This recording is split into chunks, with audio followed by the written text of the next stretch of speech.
Hello, everyone. Welcome to another forecast. This is Dr. Claire Moon of Aligning Light Astrology, and we're going to be talking about the second half of July. Pretty much today, I'm recording this on the 12th, and I will be carrying us through to the end of the month. So if you are joining me for the first time, welcome. There's a chat over to the side of your screen. You can always put your comments or questions in there. I'm not super good at keeping up with it during forecasts. I do have a once monthly question and response Q&A time, which I actually had just last night. So you can catch last night's question and response time. But I do have that once a month for like dedicated question answering time. However, please put anything in the comment section. Also, I'm trying to par down a little bit and not like cover every single thing. I was getting into project creep mode, but if I go over a transit or a day that you want to cover, or if like you have something planned on that day and I just sped over that day, please let me know over in the comments, or below if you're catching this later. Same deal. If I skipped over anything you wanted me to cover, let me know and I'll circle back around. Other announcements, I do have a discount code right now for birth chart readings, 15% off. You can use the code solstice. And when is that good till? That's good through the end of July. So, if you, whether you've had one or not, 15% off. And I always have a 10% off discount code Astrology Podcast in affiliation with Referral List from Brennan. So I always have the 10% off on pretty much everything. Right now I have a 15er. And then I don't think I have anything else. There's really nothing else new. Not too much going on over here. I feel like my life has finally settled down a little bit for the first time in the last 6 months. I had to redo my pharmacy licensure, and I started back in December doing, like, I had to get 30 hours of continuing education done, which, like, 30 hours doesn't seem like much, but I was like hammering away, and it took me pretty much all through May. Um, and I'm finally done with that, and I'm realizing how much time that was taking up. That is now free. Um, I'm feeling good. I'm mowing the lawn. I'm doing yard work, which actually brings me, it's a good segue because I wanted to talk about some really low impact possibilities of what Mars and Uranus could bring for us, because I think that's kind of the thing that's on our mind going into this month. Um, so one of the examples that I have for Mars Uranus, this is just a fun. We're in old business territory. We're going to do old business, do business. I'll do my datey dates and then we'll get into the details. I'm starting like a couple minutes early because I want to get into it. And then I got to get out of here and go get some fried chicken before 9 p.m. So that's the itinerary. Okay, let's see. What was I just looking at? If we are looking at this, and I'm going to use myself as an example because, of course, that's just like the easiest. I'm an Aquarius rising. I've been having this Mars, Uranus stuff in Taurus in my fourth house of home, family, land, where I'm living essentially. And yesterday, yeah, it was yesterday, I mowed the lawn and I've been trying to find ways to do things differently. You know, Mars is action and Uranus is change, sudden things, unexpected things, surprises, but also change.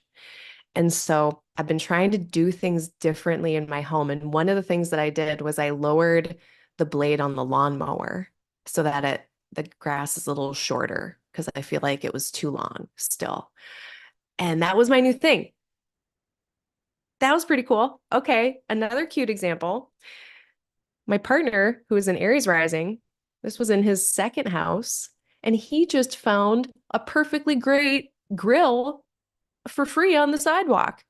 Sudden heat related things, a grill suddenly in his place of possessions, second house.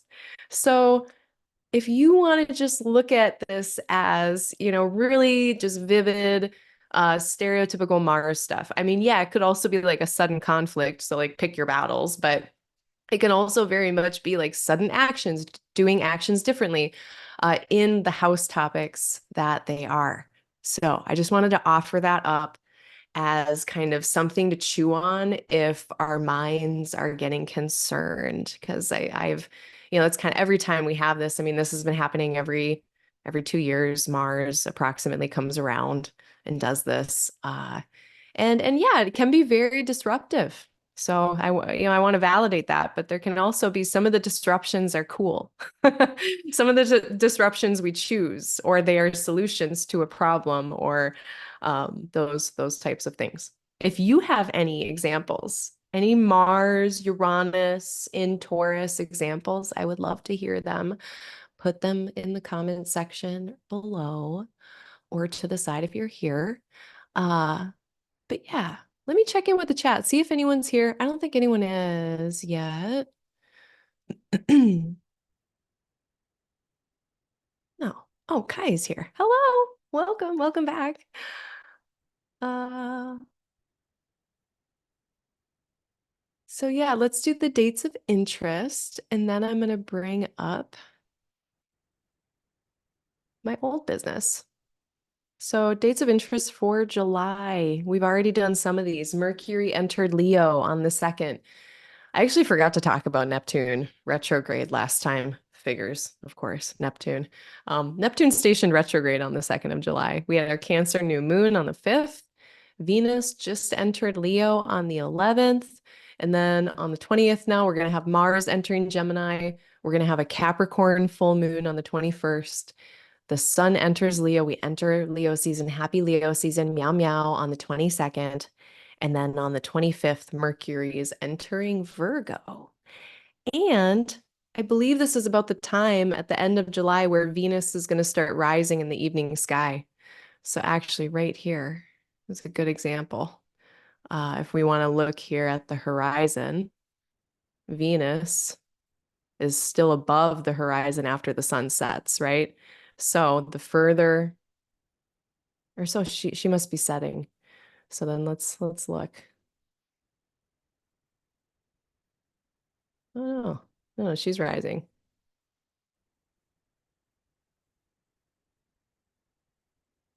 Yeah.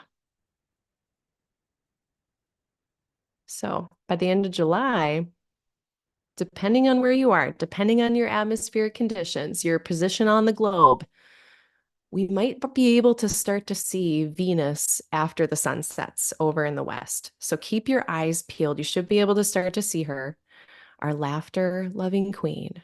And again, it depends. So I'm not going to say an exact date, but it's around the end of July.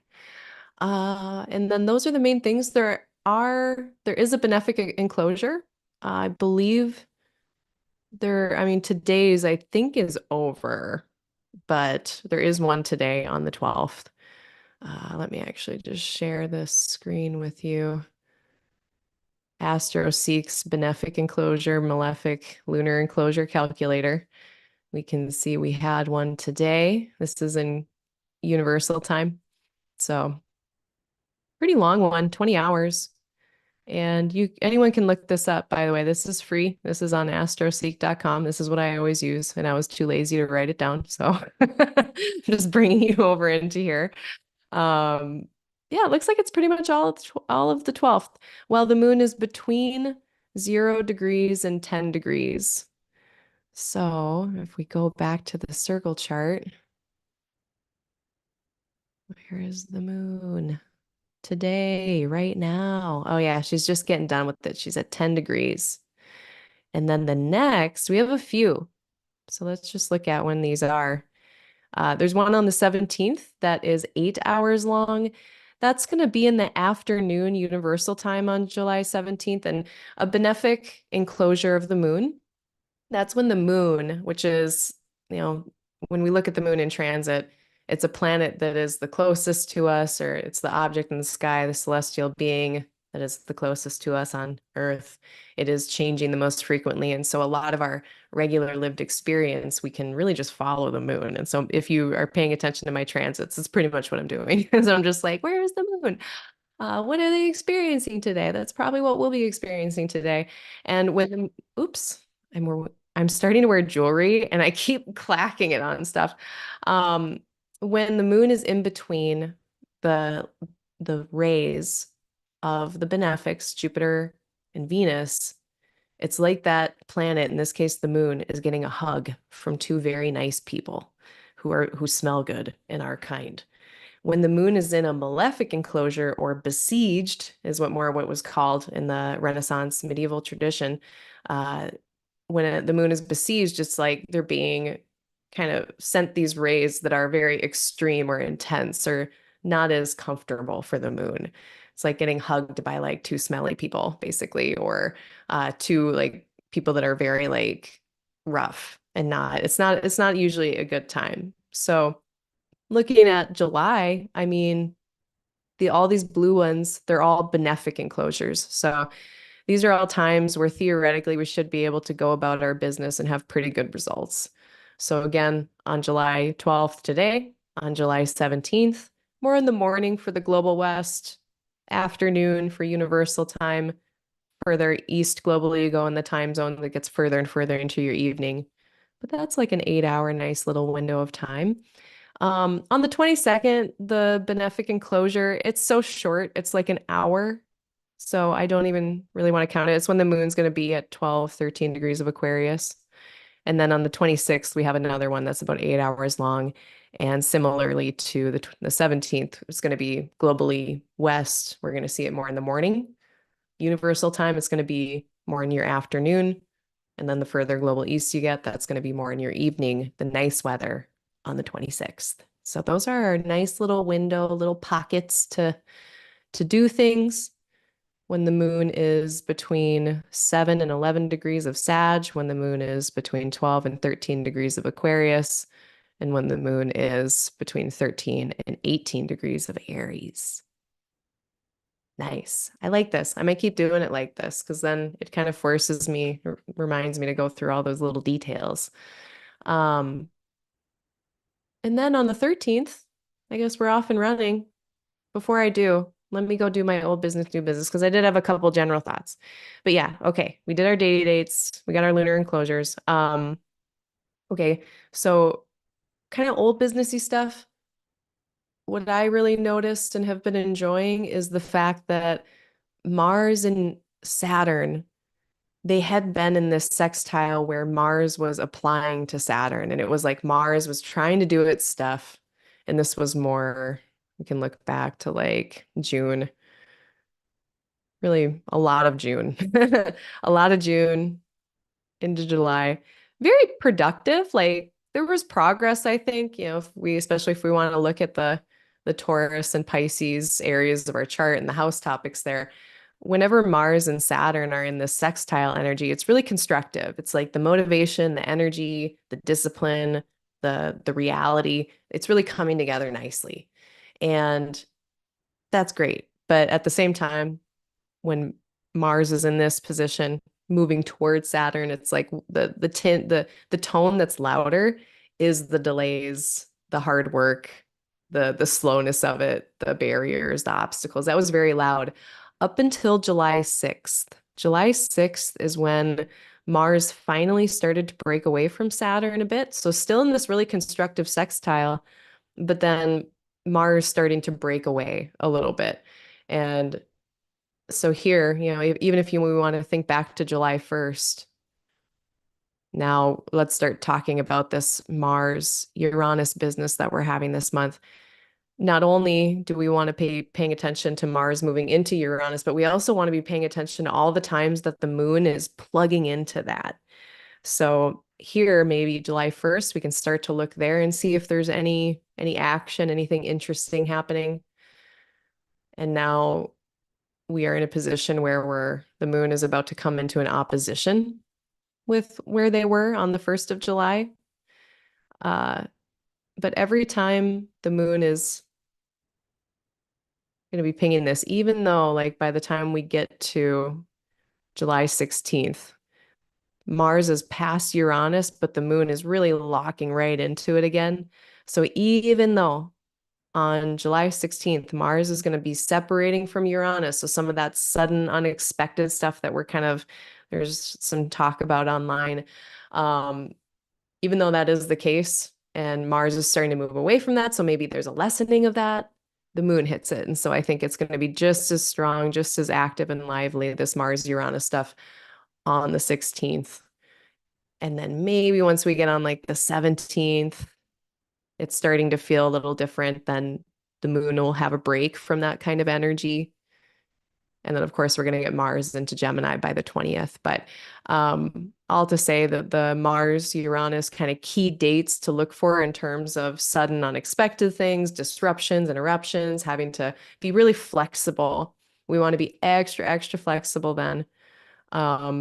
Pretty much today, tomorrow, the 13th, the 14th, the 15th, the 16th, pretty much today through the 16th, my friends. We got to be on flexibility duty.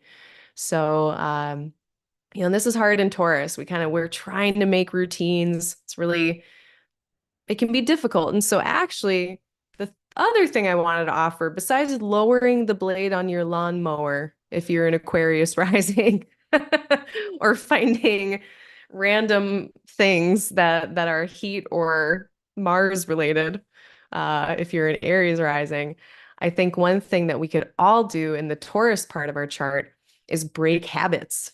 This is a great time to break habits. So it's like if what Taurus does is try to make a routine, try to make things, stable for, the forward future, like making sure that we have something to rely on. This is really disruptive to that. So, sometimes we can do habits that are helping us at certain points in our life, and then later things change, and then those habits aren't helpful for us anymore. Even if they're like habits like, I mean, one common one is smoking, which is a coping mechanism that a lot of us have. And, at some points in our life, we need that coping mechanism, right? Whatever it is, even if it's told that, or even if it's bad for us. But it was still a coping thing. Maybe, life is different, and now certain coping things or certain other habits can fall away or be disrupted or be interrupted. So as much as, okay, yeah, there might be unexpected things and we might have to be flexible this week, I think it is a really fruitful time to rearrange habits, start new habits, get back on your BS, like all of that stuff. We can take advantage of that disruptive energy. Oh my gosh. Thank you, Kai. Kai has given us weather reports from the ground, my friends. So hold up. Remember how I said, depending on where you are, by the end of July, Venus should start to be coming into view. Kai here is in Kansas, and they can see Venus at sunset, and Venus is 11 degrees away from the sun. So this is where we're seeing the power of both Venus and Jupiter are so bright that usual convention we have, like when you're learning Hellenistic astrology, there's that 15-degree convention where a planet is under the beams, and that 15-degree convention on either side of the sun, where we symbolically treat a planet as potentially more hidden, not as, if visibly they're within this thing, or they're under the beams of the sun, they're hidden under the beams of the sun. Symbolically, that planet might be acting differently, less effective, hidden, not as apparent. Okay, 15-degree convention aside, astrology, especially the practice of astrology that we're doing here, which is like quote unquote Western, but really it was like the Egyptians and all like a lot of the cultures up like the Mesopotamian, Babylonian ones, right? They were watching the sky. It was a very visible thing. And so even though Venus is here by degree under the beams, all right, cool. I don't know. If I could see her in the evening sky, I'm going to start interpreting her in transit like I would a Venus that's 15 degrees away from the sun. That's how I'm going to practice, because I'm really into like the visual nature of these things and like living out the actual symbolism of it. So this is so interesting. And thank you so much, Kai, for sharing that. So we're seeing, yeah, really it is a convention, that 15-degree thing, but it doesn't always take 15 degrees for a planet, especially Venus and Jupiter, who can be so bright, to really start to show up. How fun. Wow. Okay, let's see here. Hello, Rachel. Hello, Yaz. Welcome, y'all. Uh, so looking at other planets that are going to interact with Uranus here, because it's not just Mars. Also, we're going to have the first of 3 Mercury-Uranus squares which are other kind of, can be sudden insights, sudden, mercurial understandings or rationalizations of things, sudden communication, sudden news, like a Mercury-Uranus connection. If it's a square, it's a little more crunchy and tense. But there's three of those. We're gonna get our first one of those in July. Um, I believe.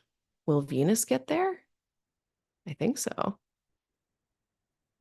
Sort of, kind of, almost there. She'll be coming into it. But yeah, these planets are going to start to interact with Uranus by a square. So that's worth noting.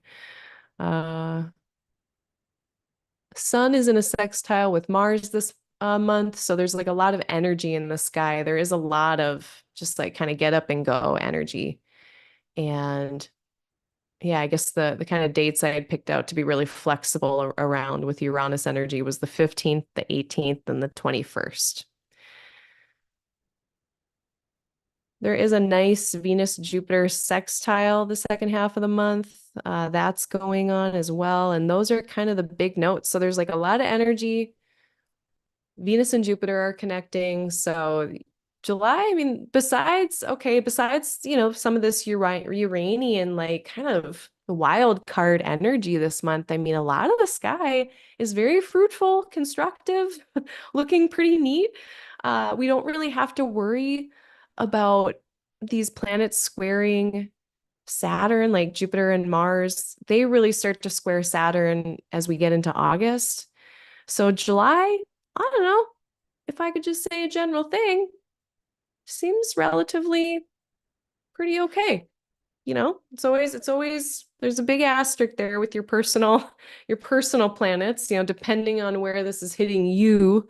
But overall, there's a lot of fruitful energy in the sky where it's kind of like opportunity could meet uh, resources and we could actually get some things done. So then let's actually get into the days. So on the 13th, we're going to get into our first quarter moon with Moon in Libra. Uh, Moon in Libra right now, they're protected from both malefics. They're not being seen. So I figured 12th, 13th, feeling a little bit lighter. I know we have this Venus-Pluto opposition that just got done. So, I believe I said it on the last one, but first part of July, I was putting people on dating notice. If you've got some romantic energy that's kind of intense, maybe overwhelming, that's probably Venus, Pluto having like a really strong connection or really intense connections. Doesn't mean they're wrong or bad, but now that Venus is getting away from Pluto, we can start to come down from the dopamine casino or start to come down from, whatever excitement or intensity has been going on and have a little bit more of a clear head about things. So that's going on right now.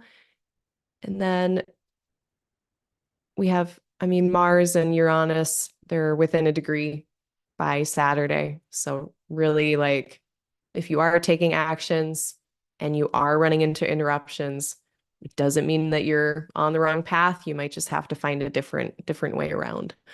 Uh, we're going to get to the 14th and then the moon is going to be in Scorpio. And as soon as that happens, the moon is going to be able to plug in with the Mars Uranus energy. And so, with that too, this could be very sudden insights, sudden breakthroughs. It feels like if you've got a really tight jar lid and it's like that moment when you finally get it open. So I don't think the moon being involved with this again doesn't have to be bad, but it is really highlighting the Mars Uranus energy. And so if we can try to focus on, making little changes and trying new things and welcoming what's different, that'll be helpful for us. It feels really expressive as well because, okay, we have like a water moon, and water moons can be like very creative and artistic and expressive in that way. And who is witnessing this opposition in Taurus and Scorpio, but the Leo planets, Venus and Mercury. So the voice, the aesthetic are able to bear witness to whatever's going on in Taurus, Scorpio. And, if you are an artist or a creative person or you have expressing that needs to be done, this is like, okay, I know there's some nocturnal sign energy. We got water and earth, and they're a little bit slower, careful, more internal. So maybe you're writing in your journal, your diary. But fire generally wants to act on these things or share them, especially with Venus in here. So if you have a lot of energy on the 14th, a lot of emotional energy on the 14th, if you have a friend that you can share that with, that'd probably be good. If you are online and you are feeling extra spicy, just be careful where you point that thing, I guess. Uh, yeah, might be an interesting day. As far as Mars being the Lord of Conflict, uh, yeah, that's a thing. This is a pick your battles type of few days on the 14th and the 15th and the 16th. So not necessarily mind your own business days, although I was tempted to do that. But we've got some benefic energy here with Venus. She's helping the situation. And we also have Saturn in a constructive, helpful trine that's kind of keeping things, maybe some edges and some boundaries on things. This feels constructive to me. It feels a little juicy and constructive. So if we've got, expressing we need to do July 14th, 15th, 16th, just have a container for it. The Yeah, I did put mind your own business days. Uh, the 15th, that is the day. And it can be intense, impactful, pressurized when we have, especially Mars in a fixed sign. Um, Pluto is, at least by sign, still sending a square, but Pluto can see this too. So if there is some intensity, pressurizedness, again, just making sure that we all have outlets that'll help us through that. Um, Saturn seeing it all by sextile and trine, I'm not that worried about us. And that might, well, I guess I shouldn't say that because Saturn could be a lid on it even more that leads to more pressurization. So just be aware of it. Be aware of the pressure, have outlets. And then by the time we get to the 16th, now we're getting the Mercury pre-retrograde phase beginning. So what's going to happen here is that Mercury is going to go into Virgo. They're going to station retrograde. They're going to come back to 21 degrees. So let's check myself before I wreck myself. Yeah, here we go on August 4th. They station retrograde. And then here they are on August 28th, having come back to 21 degrees of Leo.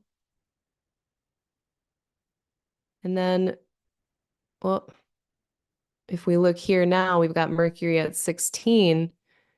And then on the 16th, Mercury will be at the same place that it's going to station direct at on August 28th. So this is really where the Mercury retrograde story starts. And it's interesting that that's happening right on the tail of what might be potentially, a cool breaking of patterns. Maybe this is the start of something really exciting in terms of breaking patterns, and then Mercury is going to go retrograde. Maybe they're going to try some different things and rethink some things. So it could be really fruitful. Uh, a less fruitful, less skillful example would be you picked the wrong battle, and then there's a mercurial mess. Hopefully they're not connected. Not sure. Depends on the chart, probably. So that's what's up on the 16th. Let me see if there's any other notes. Yeah, and they're closing in on that square with Uranus, but not quite.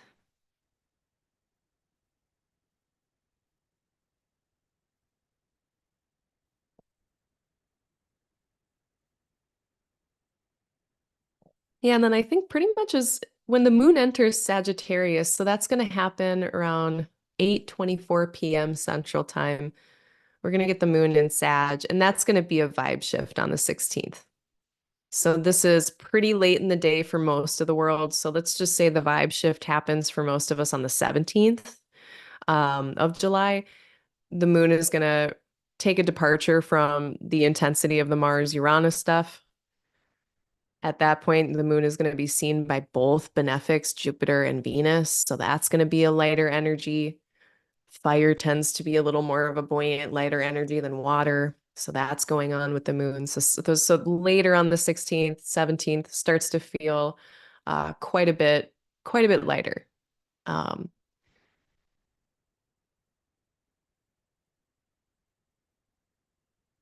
then moon is gonna do its square with Saturn, but when the moon is in the earlier zodiacal order, usually it's not as intense on the Saturn side of things.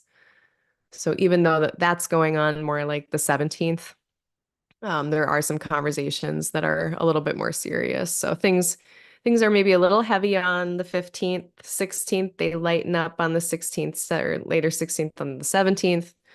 But even in that lighter tone, perhaps there are still some serious things to work through or discuss, or getting more down to earth to the kind of brass tacks of like Saturn being like, well, what's really real? What needs to be done? What's the next step then? What's necessary? And that's going on later, 17th into the 18th. Then the sun is going to sextile Uranus. So that was one of the Uranus contacts I had. Happy accidents. It's a sextile. So especially with sun ruled stuff in your chart. So look to the house topics that Leo is with. So like for this theoretical Capricorn rising person, if they've got Leo in the eighth house, so the sun ruling Leo, the sun ruling the eighth house for Capricorn rising, the sun is going to be having kind of some of this breakthrough, insight, change, disruption, maybe in a positive, cool way on the 17th and 18th. Um, really kind of just mid-July. Let's just say mid-July in general. So if there's changes to, let's say, this eighth house topics for this person, maybe how they're sharing things, how they're sharing assets. Maybe it's like a happy accident with shared resources and assets. Maybe their partner gets a raise, or their partner has some kind of unexpected windfall and gets a cool thing, like my partner finding I guess I'm not a Capricorn rising, but him finding the grill, that's going to benefit me too.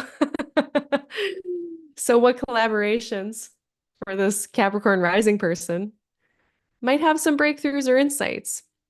Yeah, that's fun. I'm looking forward to this. Sun sextile Uranus can also be really productive ways of like expressing yourself. So we were just talking about earlier, we're having some maybe important conversations, and we also have some of these Leo planets that might want to be really expressive.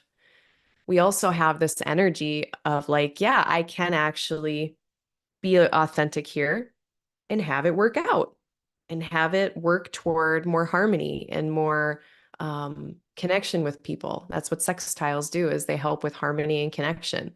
So yeah, I think being ourselves, saying what we want to say, expressing ourselves, being authentic, of course, all as non-harming as possible. I feel pretty good about that. Yeah, as long as we're doing it carefully, like this could really, this feels like mid-July. It feels like we're shaking stuff up. Let's see. Oh, yeah. And then the sun after that's going to start applying to the opposition with Pluto. So the Venus already did this. We were on dating notice. Before that, Mercury did it. I think that was the day I complained to the hospital about their poor signage. When Mercury was opposite Pluto, I think that's what I was doing. Oops, I was someone's Pluto transit.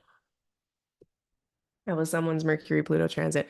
So now the sun is going to do it. So really powerful expression of self, really powerful kind of asserting for the self and the will, kind of what you want for you, and having, there might be some irreconcilability. Maybe you don't feel like you can express yourself, and maybe you're dealing with the feelings of not being able to do that.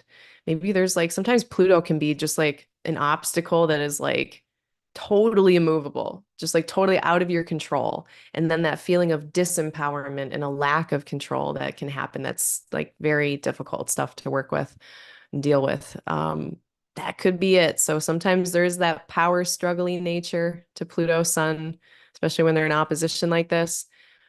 At the same time, Uranus is really like, nah, man, do it. You do you. You got to be you. You got to do it. So, um, yeah, we'll see.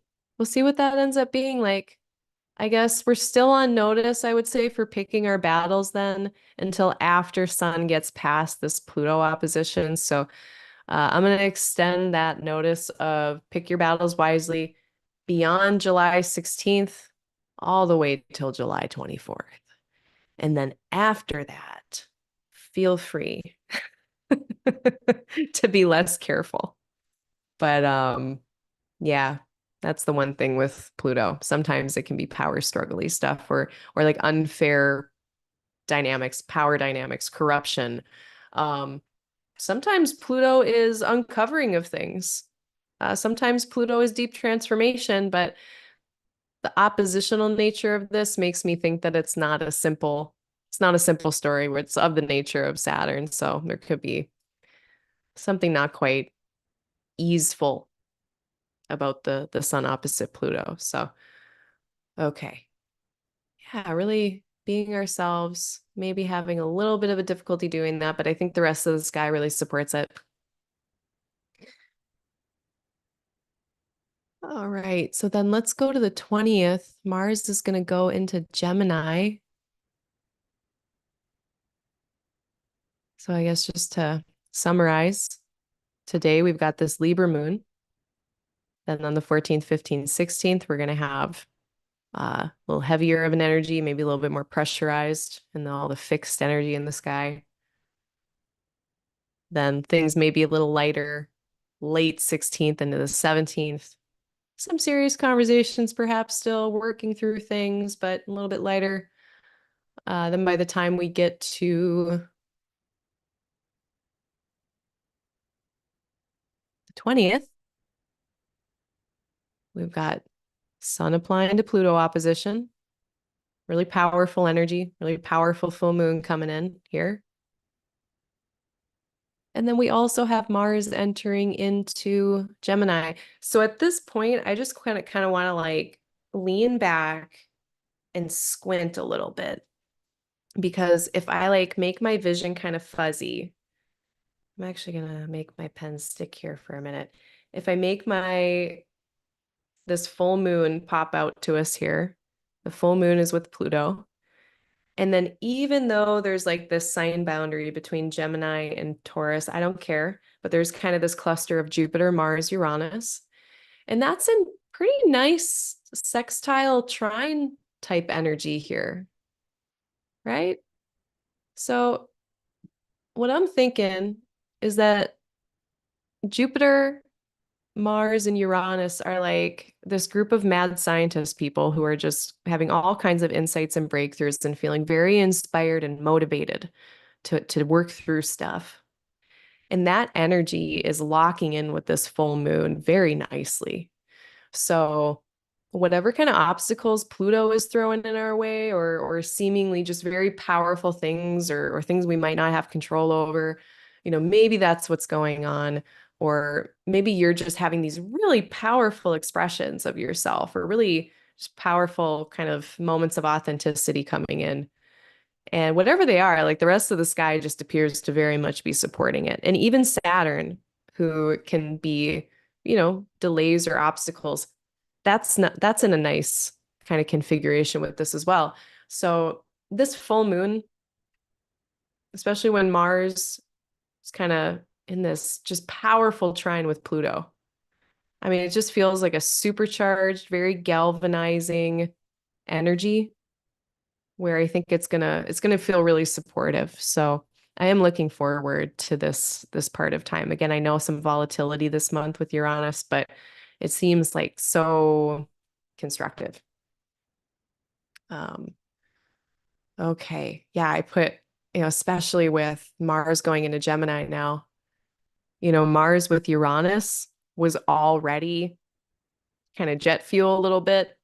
Jupiter and Mars, very jet fuel, very much like a lot of motivation, inspiration, like, yes, let's do it, let's go.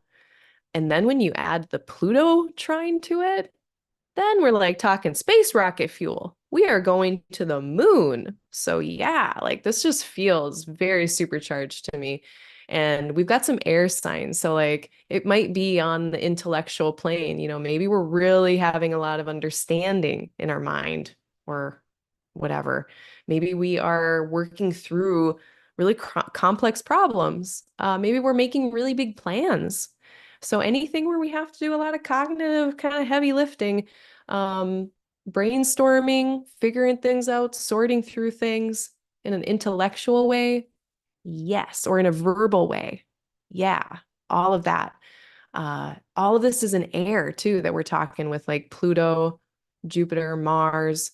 All of this is air. So outward, Mercury, Venus, also in fire, another outward, externally, when we talk about masculine signs, really we're saying kind of outward influencing. So it's like a lot of this breakthrough insight energy, it's not just happening on the inside, it's maybe even being shared, happening with you and other people. So it's not necessarily kind of cloistered away, being quiet. So I'm very curious and excited to see what the energy will be um, around the 20th. Now, I did put, this is more on kind of the cautious side of, enthusiastically, but spinning your tires because like things get too scattered. So, with Mars, action, effort, Jupiter, yes, let's do it. We don't want to be like jumping at every single little opportunity super quickly as soon as Mars gets in there on the 20th. So pace yourself. Mars is going to be there for 6 weeks. We got plenty of time. Um, yeah, might be too much of a good thing.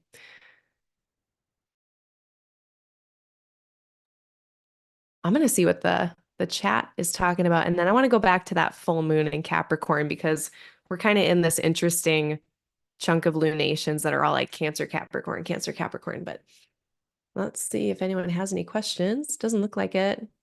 Hello, Timothy. Welcome. All right, let's just keep charging ahead then. So yeah, let's look at the last few lunations here.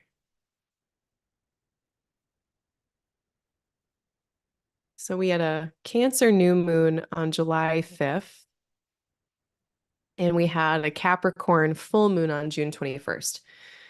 So June 21st, July 5th, these axes, or this axis of Capricorn Cancer has really been highlighted for us. So look at the house topics that are there for you and know that that's probably been pretty loud all of June and July, putting a lot of highlighting on there. So for Cancer rising, that would be the place of you and the place of your partnerships or the other. Maybe you're having a lot of things happen right now with your partnerships or relationships. For me, it's in my 6th and my 12th. Guess who's back on her bullshit? I'm doing my qigong. I'm flossing. I did a face peel. I'm taking care of myself. Like, it's been really, really good.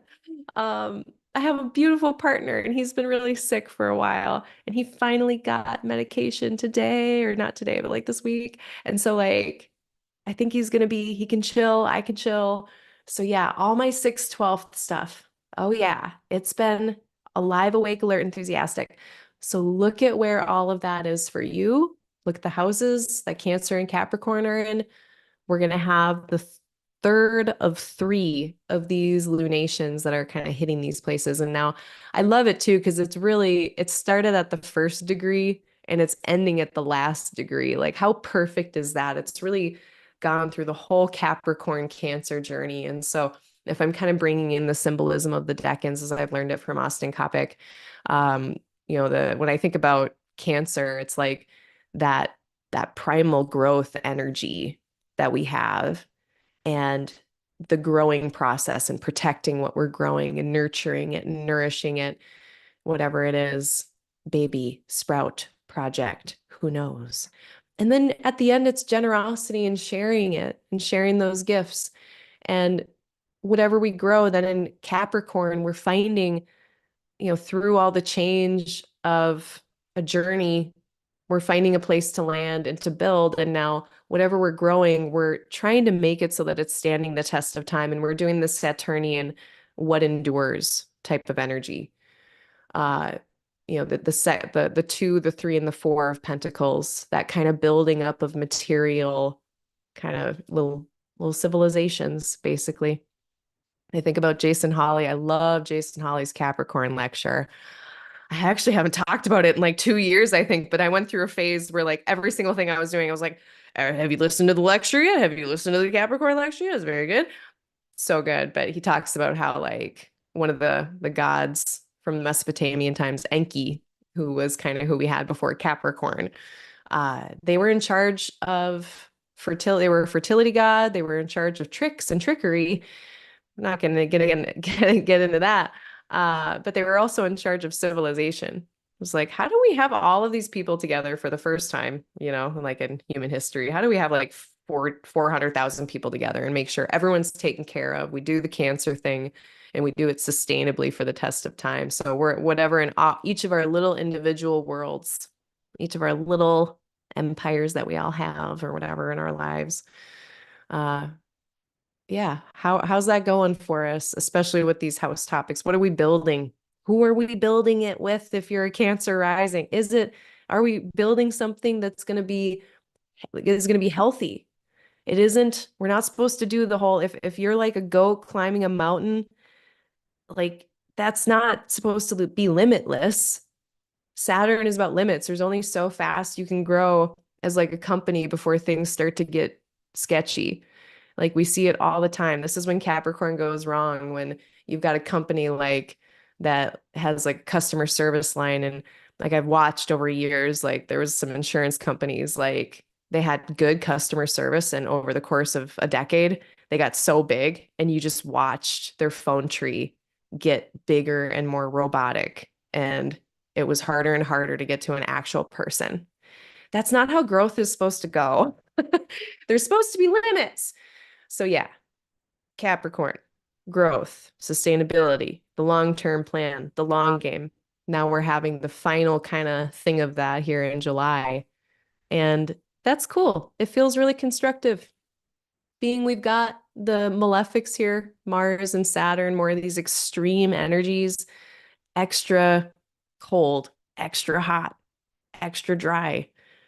When we put those in a nice aspect with sun and moon, I love the word galvanize for this. That's the word that I'm using for it, is galvanizing, because it's like even through hardship, it's making something that is strong, or through discipline and motivation and effort over time, we're making something that's very strong.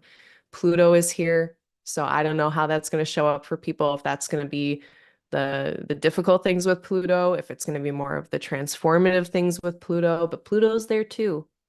And it doesn't have to be gnarly, but I also want to validate if Pluto is some big struggles for you right now, maybe you're being galvanized around those big struggles. So lots of big breakthrough energy, insight energy. This guy feels really supportive for whatever we're up to. Uh, Venus, Jupiter sextile as well. So then by now, I mean, this is really going on. Like right as we're having this full moon, we also have Venus 1 degree away from Jupiter. So bringing together the best of what is goodwill and relationship, forgiveness and relationship, growth and relationship. It's values as well, like being able to have them honored, preferences. Are we having fun? It's nice that I know that Venus is a little out of sign for this full moon. Jupiter is as well. But yeah, by degree, I'm willing to have a wide orb. uh, let's see. And then did I write my last and next aspects? Mm,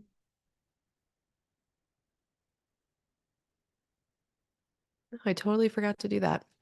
So it's really important with a full moon, at least I think, to look at what their last aspect was and what their next aspect is going to be. So right before this, and I'm going to actually take the outers off and put them back on. So they would have been having a conversation really just with Saturn. That would have been the last aspect of it where the visible planet would have been a sextile with Saturn. So constructive, serious tone coming into this full moon. And then afterwards, after they meet the sun, then they're going to be going into this first degree and meeting Mars. And so that is just a trine with Mars is really powerful. And it's like, let's go, let's do this. Very like, yeah, put your energy here. So I like that story arc. I'll take it. That's a decent story arc. If we put so good vibes to this moon in terms of, forward progress, if that's what we're valuing today. Uh, if I want to put everything back, then what we've really got, our last aspect, still Saturn. Nope. Nope, it is Uranus. So a little bit more lively, breakthrough energy, with a trine. Any trine, that's kind of that happy accident, positive insight, constructive disruptions, constructive interruptions somehow. So that's how we come into this moon, this full moon, and then it'd be Pluto, which is intense. So, um, yeah, I don't know. It's really interesting. Really, really lots of things plugging in. I think that's all I have to say about the full moon. Any questions on that? Hello, Sam. Hello, Zach. Welcome. Hello, Lau. Welcome. So, right after that full moon, the moon gets into Aquarius, plugs in again with both of the benefics after that really galvanizing energy, whatever that was. And then it looks like a little happy kind of, I guess, I don't want to say happy ending to the story because I never know how these things are hitting people's personal charts. But there's a nice aftertaste or flavor after what might be more serious energies. So, all right, neat. I dig it. Then once we get into the 22nd, 23rd, we're going to get past that Sun-Pluto opposition. So some of the intensity is going to wane here now, starting on the 24th. So yeah, mid-July is kind of intense. It's kind of intense. There's a lot of stuff plugging in with the outer planets like Uranus and Pluto. And I just feel like the outer planets just really supercharge everything. I recently made a thread that, and this is, I can't imagine I'm the first person to think this. So I don't want to say like this is my idea or anything. But I was wondering, like, okay, if we're going by the theme of Mundi and we have planets in domiciles, like visible planets ruling all the domiciles, so we do not have the outer planets ruling a sign, that would make actually a lot of sense with like Pluto, Uranus, Neptune being extra powerful, because if they're not in charge of a sign, all of their bandwidth can go solely to just one one focus. Like, so for instance, like Saturn is in Pisces, but they're also in charge of taking care of the house topics of Aquarius and Capricorn. So Saturn, and in the ninth house, they're also trying to work toward ninth house things for this theoretical Cancer rising person. Um, so Saturn's got a lot of things. Similarly, for a Cancer rising, uh, if they had like this Jupiter here, Jupiter is also going to be in charge of Pisces and Sagittarius. If the outer planets don't rule a sign, they have undivided attention to just mess up your life or whatever.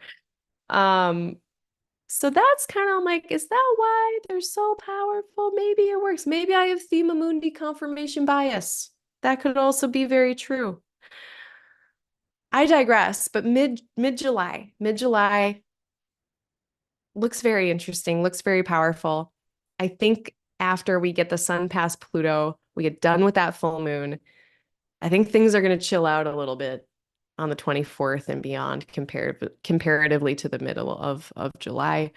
On Wednesday, Tuesday the 23rd, Wednesday the 24th, we're going to have the moon in Pisces with Saturn. That's usually a bit of a slower day, slower paced day. Um, I did skip over this Mercury Uranus. Yeah, so I guess okay, before the 24th when things start to chill out. Before that, we still got Sun applying to Pluto on like the 22nd, and then we get on the 21st and 22nd, we get, gosh, so much happening around that full moon. It's ridiculous. We get the first of these Mercury Uranus squares. So, I mean, yeah, like, wow, I think I'm just gonna throw this out there too for mid-July. I mean, I've already mentioned several times how flexible and adaptable that we're gonna have to be. Kind of almost like light caffeine-free diet Mercury retrograde alert, because like the square with Uranus is very disruptive, not in a happy accident way, in a very much like I need to make this flight and I don't have time for this BS kind of way. So on, around this full moon, during full moons, I feel like everyone's out there doing stuff and everyone's really busy and getting shit done. So, that causes potential for even more of some of these mishaps. But yeah, I would say like the 20th, the 21st, 22nd, really, really kind of like Mercury retrograde protocols. Leave early for stuff. Don't overbook yourself on like the 20th, 21st, 24th, or 23rd, all up in there. Don't overbook yourself. Don't go back to back on stuff. Leave early for things. Over communicate. If there's disruption in communication, travel, information, news, do your best to hang in there, spiritually speaking. Yeah. Okay. Then we get to the 24th. A lot of this stuff is done. The full moon is done. It's Mercury square, Uranus is done. Write in your journal, write in your calendar, because make little notes if you would like. Mercury is going to be square Uranus a couple more times. And the next one's going to be on August 18th, when Mercury's going in the opposite direction. And then September 6th. Then Mercury's going to be direct again after that Mercury retrograde, and we're going to get the third of three of these. So what are we going to look for then around these three dates, which are July 21st, August 18th, and September 6th? Look for disruptions, challenges with communication, challenges with travel, and any kind of sequelae, any kind of outcomes reverberating from that. Because a lot of times when I see these three hits of something, especially when, well, it pretty much has to be when a retrograde is involved. A lot of times it's not like a new story with every single hit. It's usually a continuation of some kind of thing. Um, when we're talking about Mercury, it can also be about like communication, listening, speaking, thinking, planning. And maybe it's a three-part story around changes to those things. It could be, this journey of making changes with communication. Maybe it's like you're trying to make plans, especially as they relate to like Leo topics or Taurus topics. Maybe you're trying to plan. And during these three dates, it's like, another wild card, another curveball, another wrench in the works or whatever. And it's about like the same plan. So being flexible around these times, of course. But when we want to think about Mercury, we can also think about them as ruling a place. So for this theoretical Sagittarius rising, this would be their 10th and 7th house. So maybe on these three hits of Mercury square Uranus, there's some breakthrough energy, changes, making changes when it comes to career partnership. Maybe they're unexpected news or revelations. Three different things about that during these times with career relationships. So also look at what Mercury rules. That stuff is also being shaken up by Uranus. And being it's a square, we may need to make some adjustments, pivots, changes in order to meet that. Sometimes it's chicken and egg, chicken. And then we are more looking at like, okay, I am making a lot of productive changes with communication, that's requiring me to act differently, you know, or I'm acting differently and that's requiring some communication changes. It can go either way. Um, so yeah, Mercury, gonna be beyond that, gonna be done with that, at least for this first one, by the time we get to like the 23rd, 24th of July. And then we get Mercury going into Virgo. And gal, if Kai is already seeing Venus, I mean, I imagine by the end of July, by here, most of us will be seeing it, right? That makes sense to me. Then we get Mercury in Virgo. So now, I mean, Mercury stuff really add an advantage.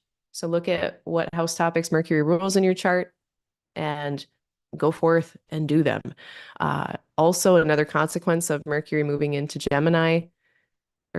Virgo, is they are going to be receiving the planets in Gemini. And so Mercury moving into Virgo actually benefits Jupiter and Mars as well.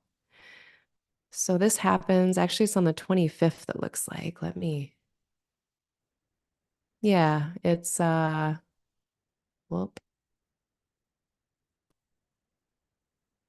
holy cow.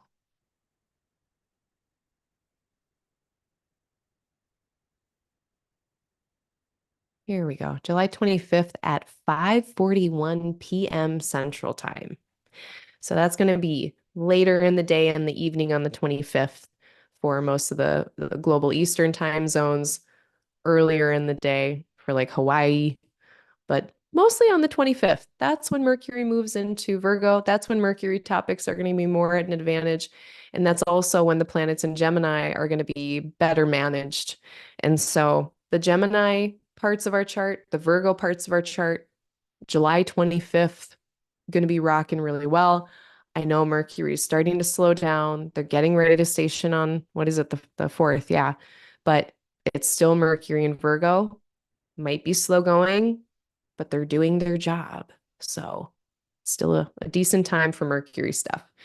I am really hopeful that this Mercury retrograde that is going to take us into August, that is going to be really, it's like when I'm using my software and I find buttons that I should have known about a long time ago. It's when I find lost objects. Mercury retrogrades can redirect our focus as well into places where it really does need to go. And I kind of want us to trust, especially Mercury and Virgo, trust all of the little digressions or side quests, seemingly side quests we might feel like they are, that Mercury is going to lead us on here into August. But I think that really is already going to be going by the end of July. They're already in their pre-retrograde phase in time. Yeah, let's trust what Mercury's trying to shore up, what loose ends it's trying to figure out. And I think it's going to be really productive. Okay, what else? So Mercury goes into Virgo on the 25th, Gemini and Virgo functioning well. Venus is in the sky, and we get our third quarter moon on the 27th. So to close out the month here, we're going to have a Taurus moon, our third quarter moon. That doesn't interest me nearly as much as Venus and Chiron being in a trine. So end of July, we start to see Venus, Chiron interacting in a way where we could see a lot of like relational healing, a lot of maybe, I mean, something about connection. It doesn't have to be romantic, but any kind of connection we have with someone, if there's been any fences that need mending, um, even just within ourselves, like some of the turmoil that we can have around relating or relationships, the end of July is kind of a nice time to work with that, I think. Anytime we've got a sextile with Chiron, it's like, I always say, like the Chiron healing isn't always like comfortable, but it is healing. And I think that that really applies when there's a trine and then bringing in relational tones. If you're an artist, if you're someone who's creative, This is really, I mean, God, art therapy comes to mind, cathartic creations come to mind. So if you are working through something difficult and you have like a creative means of expressing that, that could be really healing at the end of July, especially July 27th through July 31st. If you're working with clients and you're using those modalities, really good time for that. Um, hmm, I should mention this too. So Mercury and Mars. Now, it's not that it doesn't bother me much in terms of like threat assessment, threat level, but pretty much all through July, Mercury is moving into a square with Mars, but they never really make it because Mercury ends up stationing retrograde and then moving away from Mars. I believe it's called a reformation, is the fancy Google search term for it.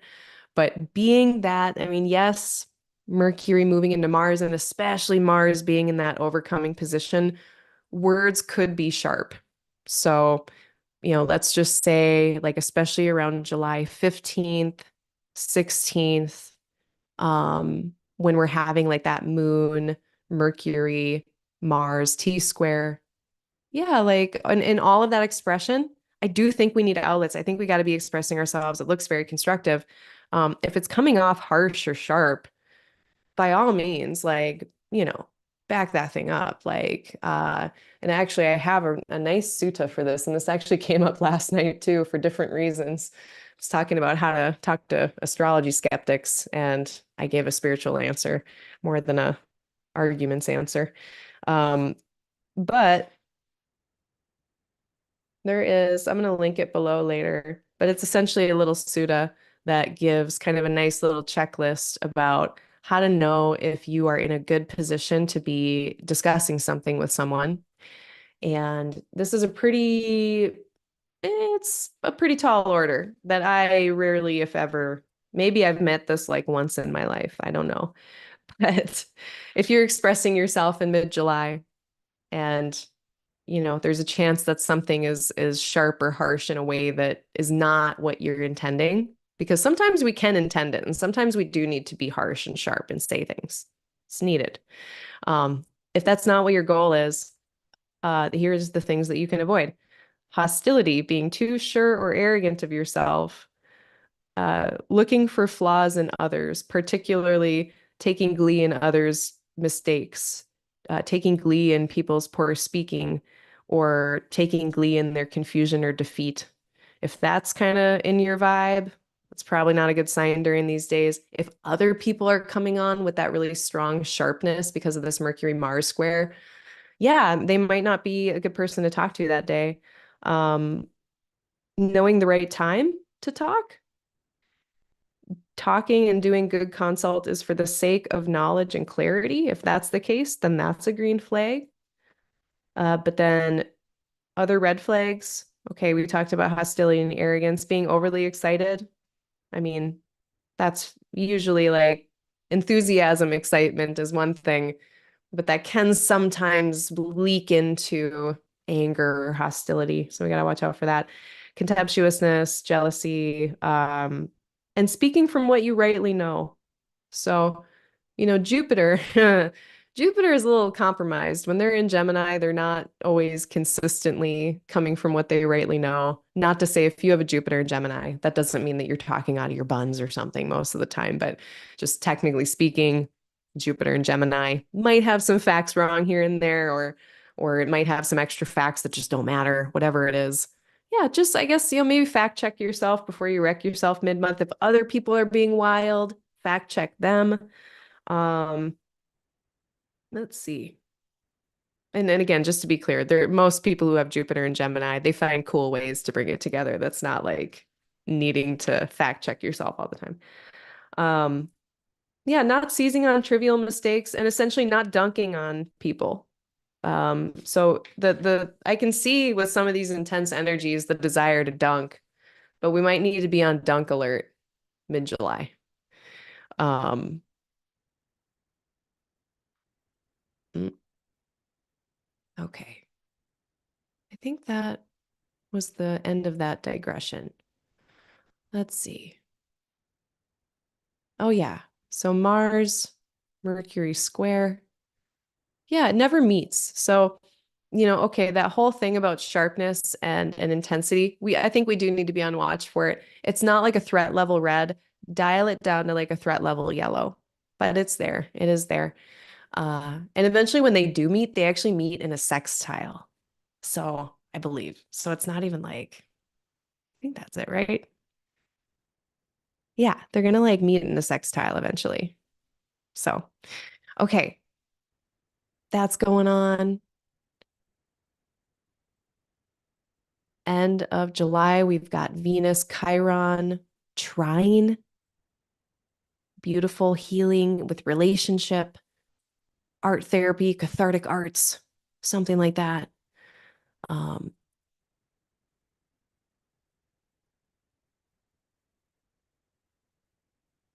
mm,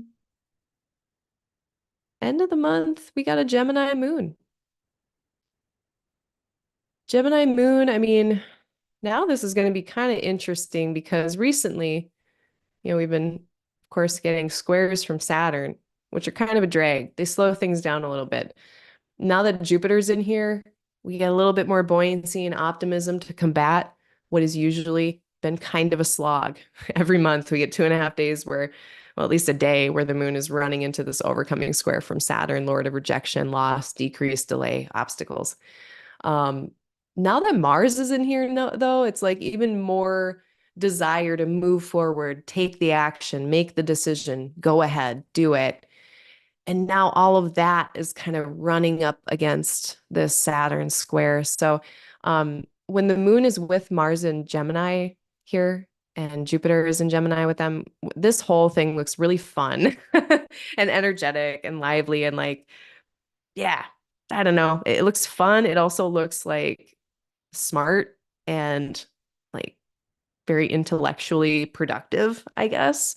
It could be just again, like you can get that scattered energy here, but it can just be like a rapid flexibility and a lot of like, mm, if you're taking in knowledge, it could be spiritual overload, it could be information overload. So end of July here, especially July 29th, especially July 29th. Information overload, spiritual overload, watch out for that. Um, but it looks fun. But yeah, again, we're running up against something. There's a delay, there's an obstacle, or just a kind of, there can be kind of a serious tone around that maybe has nothing to do with you, but you're just around it, And that's kind of maybe putting a depressing atmosphere into things. So yeah, maybe some crunchiness, some frustrations in pacing or incongruences in pacing on the 29th and 30th, but I still like having Moon with Jupiter and Mars here. It just feels very kind of active and vigorous and lively. Um, and then that pretty much closes out the month. August starts with a Cancer moon that's winding down. So the month of July really winds down with this waning, almost balsamic moon here. And so by the end of July, we can reflect that. We can reflect that waning moon by tying up loose ends, gathering up projects that we've been working at for the last 3 and some weeks, and bringing it to their eventual completion over the next few days into August. So, any final questions? Any days you wish we would have gone over that I skipped?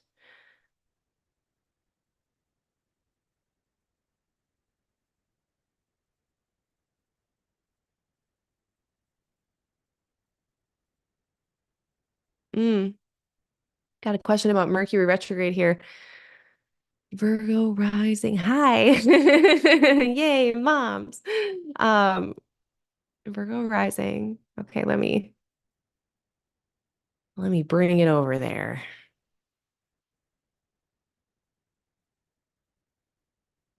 Okay, so that's your first house of mind, body, spirit. So you, very much you, your appearance. It can be health related sometimes, but it doesn't have to be. Um, your general circumstances. Very vague, but the first house is also general circumstances, which is like, okay, this transit or Mercury, it could be anything in my general circumstances. That doesn't really narrow it down, but the first house is also you. The 10th house is career and life path. public life, kind of what you're known for. Sometimes that's a career, sometimes it's not. But those are the things for Virgo rising. Those are the things that Mercury rules. So when Mercury is going retrograde, maybe there's a reconsideration, a rethinking of something about the career. Maybe maybe you got a new position at work and you're figuring out how to do that new stuff at work that your new position entails. If it was with your first house, maybe you're going through all of the clothes from one season and getting rid of the ones that you don't want anymore, editing your wardrobe and getting ready for the next season of clothes. Could be that rearrangement, rethinking, reconsidering of something about the self. Maybe you're thinking about getting bangs. I would wait until the Mercury retrograde is over, but hair grows back. It's fine. Um, Mercury retrograde very often brings things back from the past. So if you're finding random objects that you lost, great. If you find that random thing in your closet that you forgot about, yeah, that can totally be Mercury retrograde. There can be some delays at times. So if with what you're thinking about with yourself, or, if it's like the wardrobe example, or a career example, and there is some kind of kerfuffle during the retrograde. Maybe you forget the report and Jenkins is like, how dare you forget to hand in the report? Whatever it is, it'll blow over in like 3 weeks. Don't worry about it. And if you're not in a Mercury year, it might not matter as much. So yeah, that's for a Virgo rising. So when it comes to your general circumstances with yourself and career, over communicate during these times. And this is more so we're entering the pre-retrograde phase at end of July here, but this is more effective for August. Over communicate. Don't double book yourself if you can avoid it. Put a lot of time between things, like when we schedule ourselves back to back, that usually ends up in being late because something happens and we need more time kind of in between. Leaving early for things. All of that applies, especially with your career stuff. 10th house can, I guess, last thing I should say about it, 10th house can also be legacy stuff. And so the older folks get, the more that becomes a relevant topic in the 10th house, in terms of like thinking about, if like the fourth house is your origins and where you come from, and the 10th house is where you're going, where you're headed, where you end up really, and what people know you for. We can also see kind of legacy and like, what am I leaving behind? What is going to be remembered of me? And so sometimes with 10th house transits, and then too, if you're I went too far. If you're a Virgo rising, or I guess, yeah, if you're a Sagittarius rising, Mercury still rules your 10th. If you're a Virgo rising, Mercury rules your 10th. Potentially stuff about legacy. So estate planning, which usually I put more in the 8th, but legacy, what are you leaving behind? That can have to do with some estate stuff. And sometimes that comes in, and I see that with 10th, which wasn't obvious to me for a long time, but okay. And that doesn't have to be like doomsaying or like someone's going to die, but it's just like that, all the boring kind of nuts and bolts that we all have to do about that stuff, the end of life planning. And like, what am I leaving behind? Like, I just had my aunt ask me, I was just talking to her on the phone, and she was like, hey, do you want any of my stuff after I die? And I'm like, whoa. And I was like, well, I guess I like books and rocks. And she actually has a bunch of cool rocks, which I had no idea. So it was cool. All right. Any other questions? Oh, well, someone is going to have Mars, Jupiter. So you must be a Cancer rising with the 12th house with Gemini. I mean, I don't think it has to be dangerous. I don't want to, naysay or dismiss any very real, if you have things in your environment you're worried about.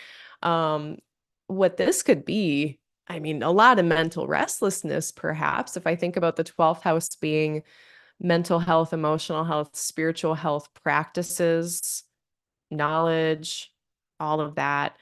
Sometimes the 12th house can be pretty heady in that way, and we can get spiritual overload, just lots of that. It's a place of lineage traditions, We think about it like the fourth house from the ninth. Um, so you could just be really busy. Mars putting in effort with Jupiter learning, especially being Jupiter rules your ninth house of advanced education. This could be going into hermit mode, and really studying in private or making moves in silence. Mars is taking actions and they're not, it's hidden. Um, Mars also rules your career. So this could be you doing behind the scenes work. I mean, at worst, like if you're doing behind the scenes work at your job, I mean, then I start to worry about as long as you're getting recognition and it's not like behind the scenes in terms of being forgotten about, or you're not like the guy from Office Space with the red stapler who they like put in the basement. I am from the 12th house. Hello. I have been the person with the stapler in the basement, like totally. So yeah, as long as you're like finding constructive outlets of this and maybe working on things in solitude, you know? But if there's some mental restlessness, if there's feelings of loneliness or not feeling like connected with people, then you might have to try put a little bit more of that like Mars focus onto something that connects you, gets you connected with other people. Um, that is a concern with Mars and Gemini. Anytime Mars is in Gemini, which happens every 2 years, is we can get a little bit scattered because our focus is kind of going in a bunch of different directions. So if we're having struggles, making sure that it's not that our energy needs to be more focused and directed, which is easier said than done, especially if you're like me and you got ADHD. But hopefully that helps. It doesn't have to be, you know, the 12th house.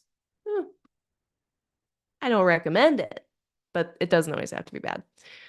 Oh, thank you, Timothy. So yeah, the fixed star stuff. I really need to kind of get on the wagon with that. I'm not at all up to speed with my fixed star stuff.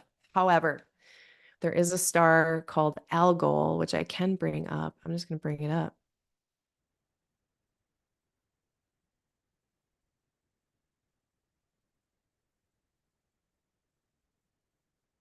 Can I find it? Yes.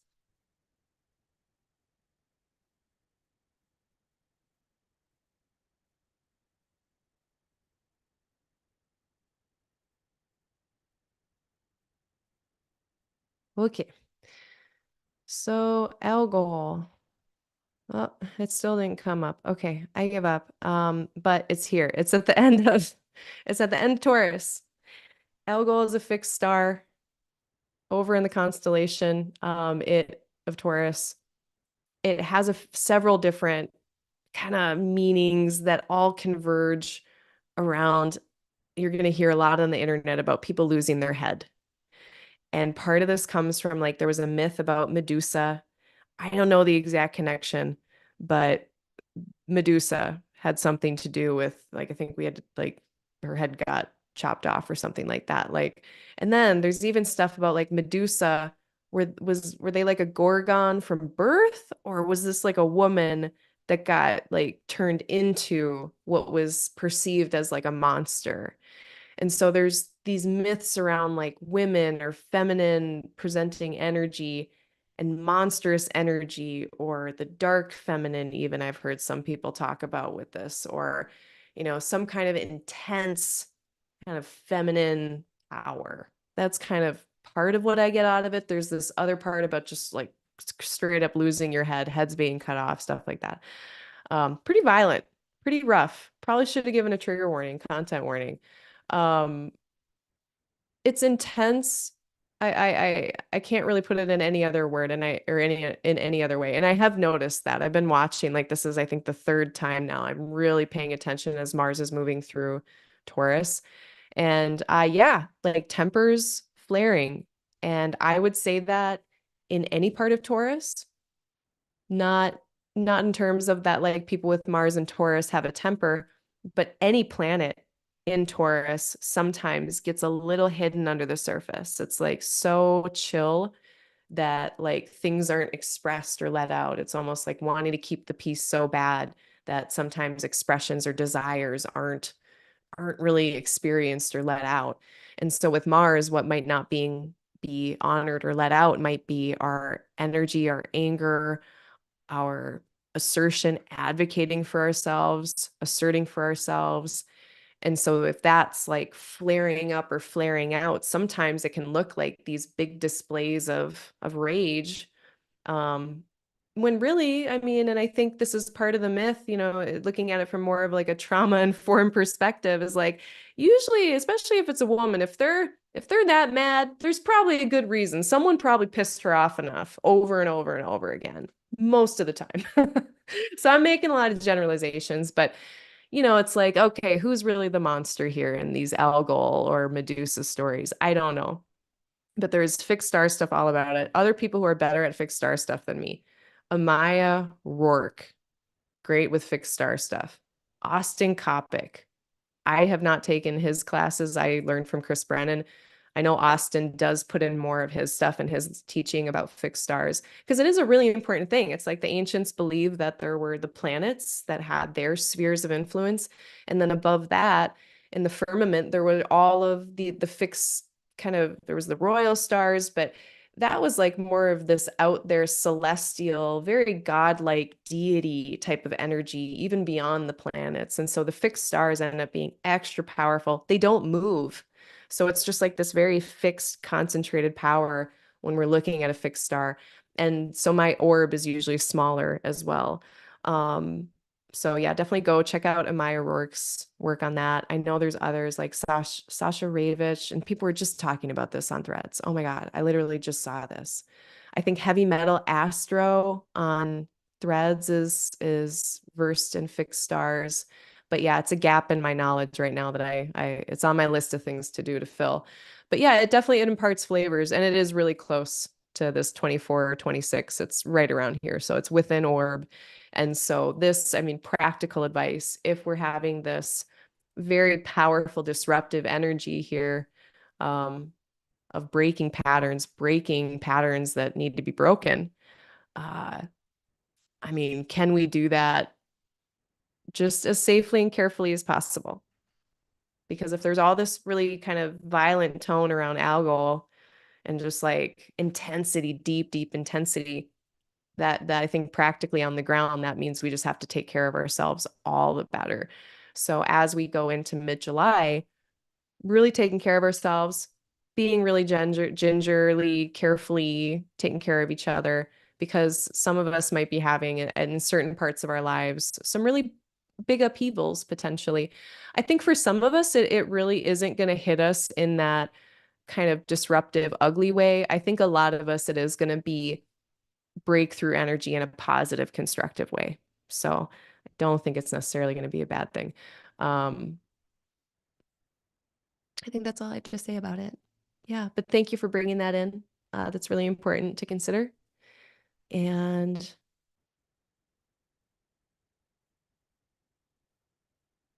oh yeah, FG, if you got a Gemini sun, you know about Gemini. You're gonna be fine. You live there. That's your house, man. You know how it works. Okay, we got a question. Best day to send resumes, conduct interviews for Aqua Rising. Let's look. Whoops.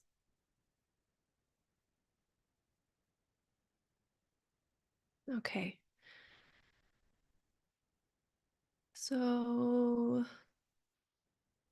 well, we want Mars to be in good shape for your career. So after July 20th, maybe. I mean, I know then they're out of view. That's the downside, is then once Mars gets into Gemini, they can't see Scorpio, your 10th house by degree.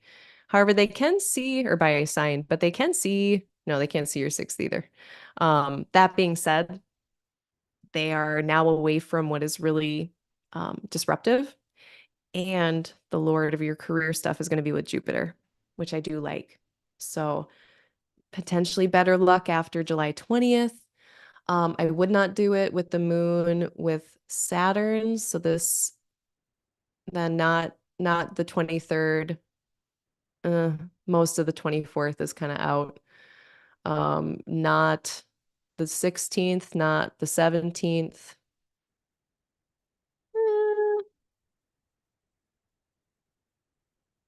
18th might be okay, but not when the moon is moving into a square with Saturn. I don't like that.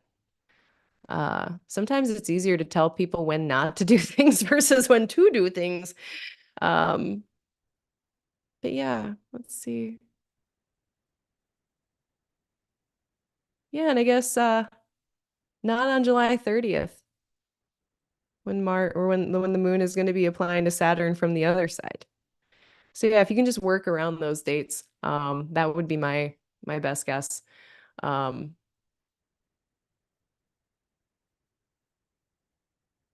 yeah, kind of curious about the full moon.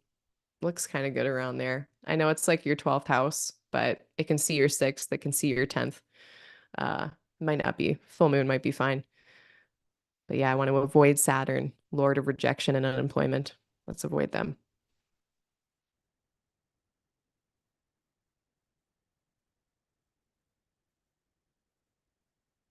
Yeah, thank you, Lau. That's a good detail to that story because remember how I was saying like earlier, it's like there was one part of the story where either Medusa was born a Gorgon or by some means they were turned into a Gorgon and they were, trigger warning, a sexual assault victim.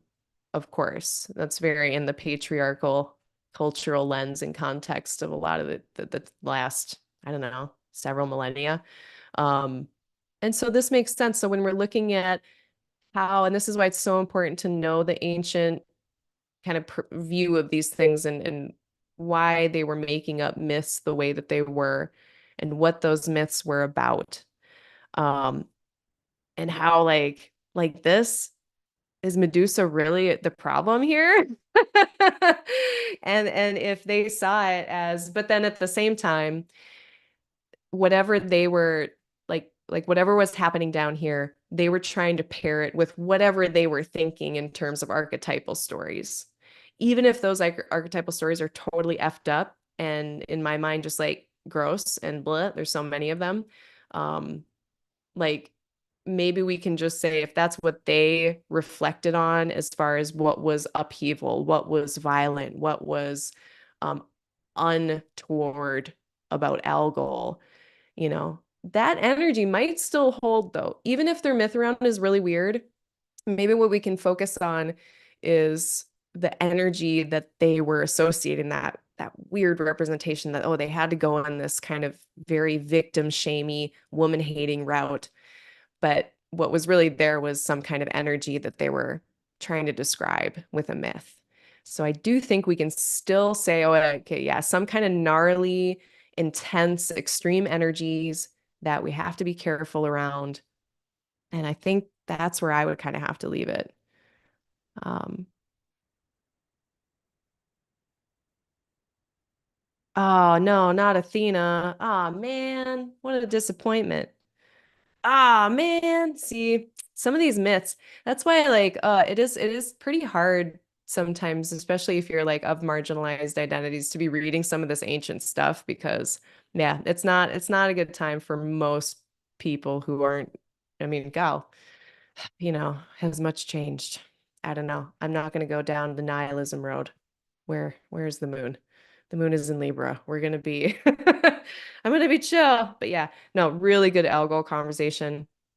Really good kind of thinking about, all right, where are these myths coming from and which parts of this are really relevant or not, and what parts can we discard in our modern day as, you know, things.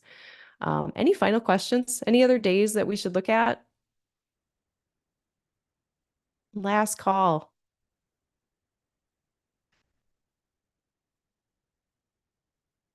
Oh, I do have like one fun random thing I wanted to show y'all. There is a transit calendar that you can buy. It's called Transit Cal. I'm gonna show you. Not a friend of the show. I got it. They offered it to me to check out, and I did check it out. And it's actually really great. Basically, here's what it looks like. It's called Transit Cal, and you can purchase a calendar. And I feel like Honeycomb might have similar things. I'm not sure, but it like plugs right into your your iCalendar on your computer or your phone. And it's great. And I've been using it for like all week and I love it. And it's a ton of information, like, you know, if you want like the whole big package or whatever. But it's nice because even though I am a professional astrologer, I'm constantly watching astrology. I'm constantly watching astrology for other people and not myself. So it's actually really hard for me to keep up with the transits. And so I'm finding like myself, I'm even starting to rely on supplements like this, like Transit Cal, like Honeycomb, like Archetypal Explorer is another cool one. Archetypal Explorer, that's another one where you can, I think it's like $15 a month or something, but you can plug in stuff for your chart and it'll send you, it'll have all of your transits and descriptions of stuff. And visual descriptions too, with all of Archetypal Explorer's cool graphs. But yeah, Transit Cal is another cool one. I'm probably going to be adding it to my favorites list of astrology learning resources, astrology learning tools, because half of what astrology learning is, and I think a lot of the people who are in the chat now, like you all know this, but half of learning astrology is learning the technique. Half of the rest is doing readings, and I think just watching it and living it. Like like readings are one way to experience astrology and to learn in that way. Um, but you got to be paying attention to the transits and then seeing what's going on in your real life. So, you know, thinking about Chronos, very linear type time versus Kairos, more the time of the moment, the seizing of the moment, what's happening right now, and does it fit? So, for instance, it's like if I'm looking at where the moon is and I have a few tasks and I'm not really sure which one to do, I'm going to base my actions on where that moon is and see if it fits and see if it goes well. Likewise, if stuff's happening, stuff interesting is happening, I need to be looking up transits. Like, so if I don't know, like, oh, the other day there was like several things that broke. A bird fell out of a nest and died. It was like a weird day. And I was like pulling up the astrology. And you know what? The astrology did reflect what I was seeing. And it gave me yet more examples of, hey, this is what that kind of transit can do. It can do this in a real life. But it's really hard to do that if you don't like, if you're not like having your either eyes on your software. And even then it's like there's like, you know, we got so many planets, and if you're doing asteroids too. So again, like don't like I don't think it's like a weakness or anything if you're using like Transit Cal, Honeycomb, any of those ones. It really, I think it helps because I literally don't even know where the moon is at some moments because I'm looking at other people's stuff. So anything to help me do that is great. So that's there. I think that was the only other thing I had. Again, discount code for my stuff, Solstice for birth chart readings, 15% off, only for natal chart. Sign up for my newsletter. I have a newsletter I send out every month, and I have new discounts every month. So that's how you get the discounts. I also do horoscopes once in a blue moon, and they'll be in the newsletter. Otherwise, it's just all of my events, links to all of my events. So it's kind of my one-stop shop. Here's all my stuff. So sign up for that. That's below. And then also, oh, last thing. Let me show you this too. And thank you for anyone who's still listening. And I should have put this up front because this is probably the most important thing. So eSIMs, I don't know if anyone's heard of eSIMs, but like this is the future of like community support. And this one's for Gaza, but you can actually, I think there's more than this. There's like, it's becoming like a way of supporting people in need all over the world who are having trouble because of instability and lack of infrastructure, where you can't get internet, you can't communicate with people. But this one is particularly about Gaza. And you can buy these things called eSIMs, which is a little code that allows someone to get internet from their phone anywhere where they are, even if there's no infrastructure around. And you can buy these regionally. You can buy one that works in like the Middle East or North Africa or whatever. So I just wanted to show people this. It's real. It's not a scam. And it walks you through everything. I know it's kind of intimidating. I'm like not good at technology at all. But this is so Jupiter and Gemini. This is like giving the gift of communication, really, like goodwill and helping people escape difficulties through communication. So this just felt very Gemini, Jupiter to me. And this walks you through all of it. So if you're intimidated by technology stuff, it is way easier than it looks. It walks you through all of it. I have this linked below. I also have had this, it is in my link tree as well. So you can always find it there. And it's like 15, 30 bucks to like give someone 10 gigabytes of 5 to 10 gigabytes of internet accessed. So I want to show you that. That's pretty cool. And it's still very needed. And I think even, moving forward, it's just fascinating to me. And maybe this is kind of an interesting thing in terms of like Jupiter and Pluto, for the next year, like what breakthroughs in technology, what breakthroughs in people who are in really remote situations. I've kind of been wondering too, like, so just Pluto in this Saturnian place, Saturn and Aquarius is about remoteness, being remote, being far away. Saturn joys in the 12th house because Saturn is, and this is all like the place of exile and marginalization, Saturn, all of this stuff. Pluto comes in here in 2021, all of a sudden, or wait, no, it wasn't that. It was 2023. Pluto comes in here, and now we're having a lot of changes around what is remote. We went through the pandemic that's still out there, but the remote working thing really popped off. And all of these folks who have been disabled and kind of like just by society and businesses, like really not brought in because they're maybe bound to their home. Now there's big change in that kind of remoteness and big changes in like commercial space travel and places that were far away are now not going to be as far away. And even like, I also noticed this was like the third thing on my list of big changes, Pluto related to remote things, is the salmon. And if we chop down all those dams, the salmon are going to be able to actually get to the places that have been barred to them.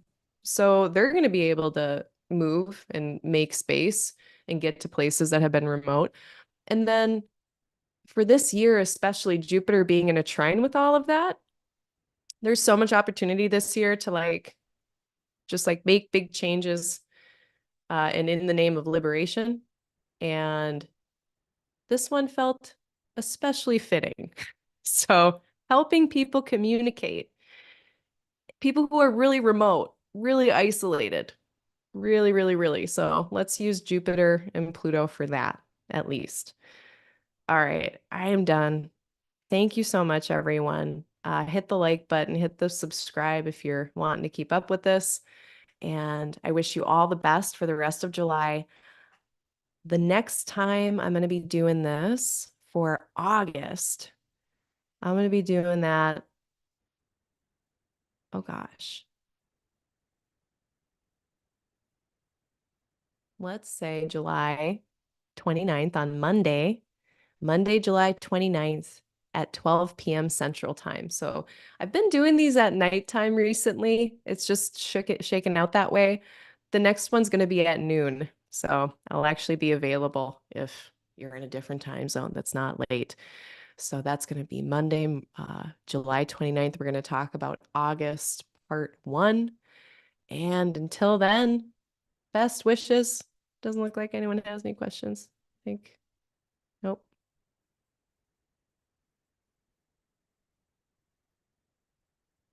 No, great. Okay. Yeah, share whatever I've shared. Anything that's here, it's fair game. Oh, and this is another thing I got to put up front next time. But I'm going to say it for anyone who's here, anyone who's still listening. I am thinking about putting commercials on this stuff. I'm thinking about monetizing it because of the times. Gestures broadly, generally around, we all know it's tough. I need to make a dime doing this. This is like my full income, and it all comes from astrology. So I've been thinking about monetizing, but that would mean that there are commercials. So if you hate that idea, I want to know. That's my thing.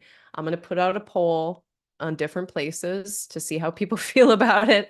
but I'm very curious to see how much of a deal breaker it is for people.